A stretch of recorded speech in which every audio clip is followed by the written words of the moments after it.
ఆచి చికెన్ మసాలా. ఒక మాట అడుగుతారు రేవంత్ రెడ్డిని, అయ్యా నువ్వు అంటున్నావు ఆడ నీళ్లు లేవని, మరి కింద చంద్రబాబు నడుతుండు కదా మోటార్లు, అదే నది కింద ఈడికెళ్ళిపోయిన నీళ్ళే కదా ఆడి. కొద్దిగా కింది కోత వరంగల్ దేవాదుల మోటార్లు నడుస్తున్నాయి కదా, ఇంకొద్ది కింది కోత ఖమ్మంలో ఆడ నడుస్తుంది కదా సీతారామ మోటార్. అక్కడ నీళ్లు ఉంటాయి ఎట్లా, ఇక్కడ లేవెట్లా? ఆడ మోటార్లు నడిస్తే ఎట్లా, ఇక్కడ నడవే ఎట్లా?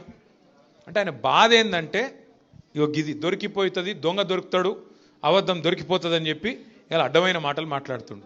ఇంకోటి ముఖ్యమంత్రి గానే అవుతుంది, నీ బాధ ఏంది అసలు? ఓ దిక్కేమో మొత్తం రిజర్వాయర్లన్నీ డెడ్ స్టోరేజ్కి పోయినాయి, ప్రభుత్వం ఏమో కోల్డ్ స్టోరేజ్లు ఉన్నది. మాట్లాడతలేడు, పని చేస్తలేడు. నిన్న మొన్న ఏదో మీటింగ్ పెట్టిండట, మా సంజయ్ చెప్తున్నాడు, కరువు పరిస్థితులు వచ్చినాక ఇప్పుడు మీటింగ్ పెట్టినట. కరువు రానే వచ్చే రైతులు బాధ వడనే పడుతుంది. ఇన్ని రోజులకు మేల్కొన్నావు. ఎప్పుడు చెప్పారు శాస్త్రవేత్తలు? 6 నెలల కిందే చెప్పారు ఎల్నీనో వస్తుంది అని 6 నెలలకేం చెప్తున్నారు. 6 నెలలకు దొంగలు పడ్డాక 6 నెలలకు కుక్కలు మురిగినట్టు ఇప్పుడు మీటింగ్ పెడతాడు. ఏం చేస్తావు మీటింగ్ పెట్టి? ఇప్పుడు ఎవడు బతికిండు ఎవడు తెచ్చిండు చూస్తావా? ఏం చేస్తావు?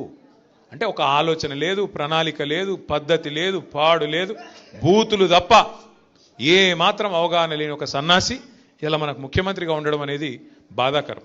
ఇలా